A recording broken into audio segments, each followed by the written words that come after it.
সাল ১৯৭১। বাংলাদেশের মাটিতে তখন যুদ্ধ, আগুনে পুড়ছে গ্রাম, রক্তে ভাসছে শহর।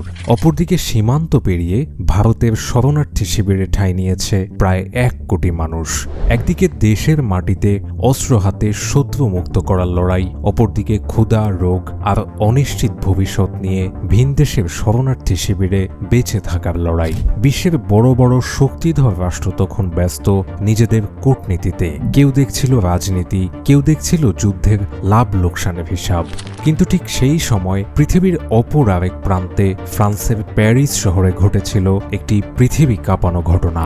একজন যুবক এমন একটি সিদ্ধান্ত নিলেন যা ইতিহাসের পাতায় আজও বিস্ময় হয়ে আছে। তিনি কোনো বাঙালি ছিলেন না, তিনি বাংলাদেশের নাগরিকও ছিলেন না। তবুও বাংলাদেশের শরণার্থীদের জন্য তিনি জীবন বাজি রেখেছিলেন। মাত্র একটি রিভলভার, একটি টাইম বোমা আর অদম্য মানবিক সাহস নিয়ে তিনি হাইজ্যাক করেছিলেন একটি আস্ত পাকিস্তানি বিমান। আজকের গল্প মুক্তিযুদ্ধের গল্প নয়, বরং এই যুদ্ধকে ঘিরেই একজন অজানা নায়কের গল্প। এটি শুধু বিমান ছিনতাইয়ের গল্প নয়, এটি মানবতার গল্প। শুরু করছি আমাদের আজকের video, the story of J Eugene Paul কুয়ে।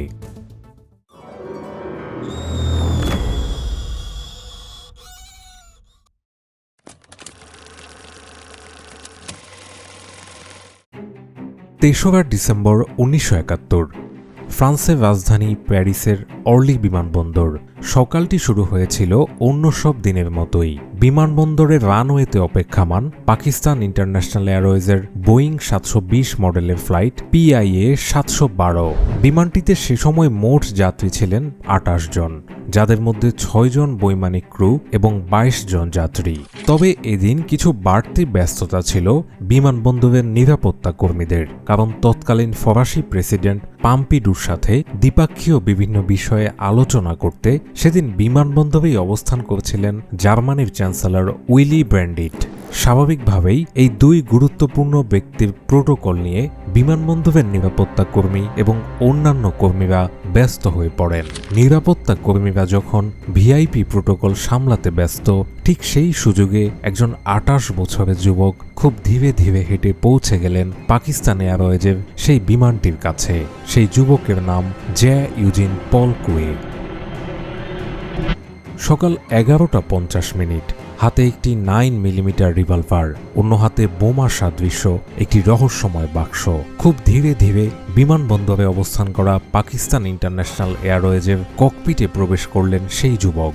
পৌঁছে গেলেন পাইলটের পেছনে, আর মুহূর্তেই বদলে গেল পুরো দৃশ্যপট। ককপিটে ঢুকেই তিনি পাইলটদের জিম্মি করলেন। বিমানের বেশিরভাগ যাত্রী ছিল পাকিস্তানের নাগরিক। আর কয়েক মিনিটের মধ্যেই শুধু বিমানটি নয়, পুরো বিমানবন্দর এবং প্যারিস শহর বুঝতে পারল একটি পাকিস্তানি বিমান এইমাত্র ছিনতাই হয়ে গেছে।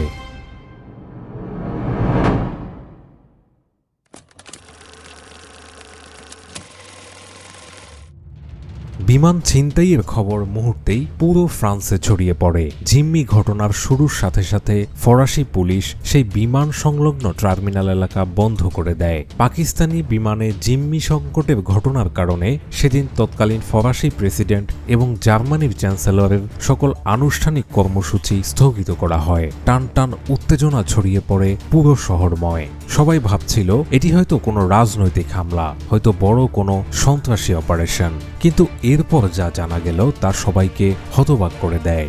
জে কুয়ের কোনো ব্যক্তিগত দাবি ছিল না, তিনি টাকা চাননি, পালানোর সুযোগও চাননি, বরং বিমান ছিনতাইয়ের কারণ হিসেবে তিনি বললেন ভারতে অবস্থান করা বাঙালি শরণার্থীদের জন্য ঔষধ ও ত্রাণ পাঠাতে হবে।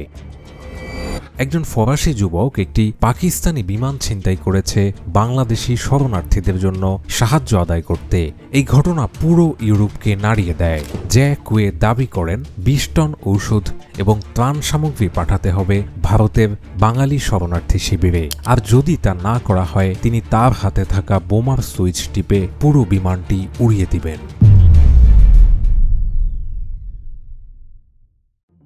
জ্যাকুয়ের হাতে থাকা বাক্সটি ছিল সবচেয়ে বড় আতঙ্ক। তিনি সেটিকে বোমা বলে দাবি করেছিলেন, আর ফরাসি পুলিশও বুঝতে পারছিলেন না এটি সত্যি বিস্ফোরক কিনা। একটি ভুল সিদ্ধান্তে শত শত প্রাণ ঝুঁকিতে পড়তে পারে। আর তাই শুরু হয় দীর্ঘ আলোচনা। ঘণ্টার পর ঘণ্টা ধরে বিমানের ককপিটে বসেই ওয়্যারলেসে ফরাসি কর্মকর্তাদের সাথে দর কষাকষি চালিয়ে যান জ্যাকুয়ে। ফরাসি কর্মকর্তারা তাকে বোঝানোর চেষ্টা করেন, কিন্তু জ্যাকুয়ে এক কথায় অটল। তিনি জিম্মি হওয়া পাকিস্তানি ইন্টারন্যাশনাল এয়ারওয়েজের সেই বিমানেই ওষুধ এবং ত্রাণ সামগ্রী পাঠিয়ে দেওয়ার দাবি জানান। একসময় বিমানবন্দরের বাইরেও বাড়তে থাকে উত্তেজনা। ফরাসি সরকার একদিকে জ্যাকুয়ের সাথে আলোচনা চালিয়ে নিতে থাকে, অন্যদিকে অর্লি বিমানবন্দর ঘিরে কমান্ডো বাহিনী মোতায়েন করার পরিকল্পনা করে। শুরু হয় সামরিক প্রস্তুতি। কিন্তু সমস্যা ছিল বিমানটির ভিতরে অবস্থান করা নিরীহ যাত্রীরা, আর তাই ফরাসি সরকার সামান্য ঝুঁকি নিতেও চাইছিলেন না। ধীরে ধীরে গড়াতে থাকে সময়।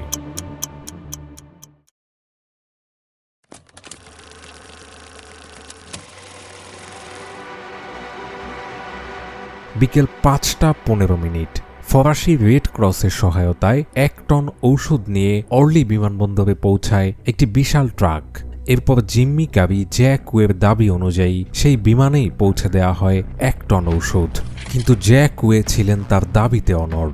২০ টন ঔষধ সংগ্রহ না হলে তিনি বিমানটিকে মুক্ত করবেন না। জ্যাকুয়ে প্রায় ৬ ঘণ্টা পর্যন্ত বিমানটিকে নিজের আয়ত্তে রেখে নিয়ন্ত্রণ কক্ষের সাথে আলোচনা চালিয়ে যান। কিন্তু ফরাসি সরকার গোপনে পরিকল্পনা করছিল এক কৌশলী অভিযান। সন্ধ্যার ঠিক পরপর বিমানবন্দরে আসে আরেকটি ট্রাক। এই ট্রাকটিও ঔষধ আর ত্রাণ সামগ্রী ভর্তি, কিন্তু আসল রহস্য ছিল ট্রাকের ভেতর। সেই ট্রাকের চালক সহ সংশ্লিষ্ট সকলেই ছিলেন প্রকৃতপক্ষে ফরাসি পুলিশের ছদ্মবেশী সদস্য।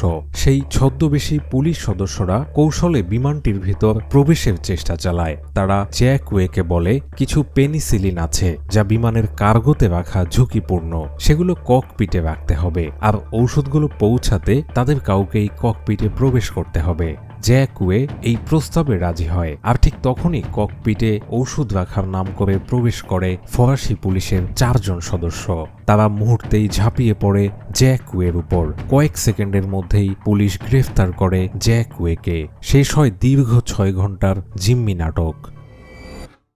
যাত্রীদের দ্রুত নিরাপদে বের করে আনা হয়। ফরাসি পুলিশ জ্যাকুয়েকে গ্রেফতারের পর জিজ্ঞাসাবাদ করতে শুরু করেন, কিন্তু জ্যাকুয়ে তদন্তকারী কর্মকর্তাদের কাছে শুধুমাত্র মানবিক কারণে ভারতে অবস্থান করা বাঙালি শরণার্থীদের সাহায্য করার জন্যই এই ঘটনা ঘটিয়েছেন বলে জানান। গ্রেফতারের পর পুলিশ খুলে দেখেন সেই রহস্যময় বোমার সাদৃশ্য বক্স। সবাই ভাবছিল হয়তো ভেতরে ভয়ঙ্কর কোনো বিস্ফোরক রয়েছে, কিন্তু বাক্স খুলতেই হতবাক হয়ে যায় সবাই। কোনো বোমা নয়, ভিতরে ছিল কিছু বিচ্ছিন্ন বৈদ্যুতিক তার আর একটি বাইবেল।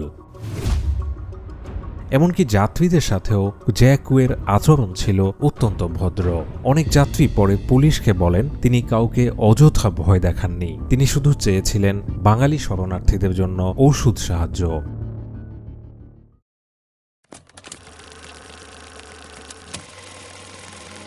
বিমান ছিনতাইয়ের ঘটনায় ফরাসি আদালতে জ্যাকুয়ের বিচার শুরু হয়। তাকে ৫ বছরের কারাদণ্ড দেয়া হয়, কিন্তু ইতোমধ্যেই তিনি অনেকের কাছে মানবিক নায়ক হয়ে উঠেছেন।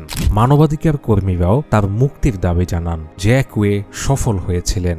পরবর্তীতে অদ্রে দি মল্টা নামে একটি সাহায্য সংস্থার মাধ্যমে সেই ঔষধ বাংলাদেশে পৌঁছানো হয়েছিল ঠিকই।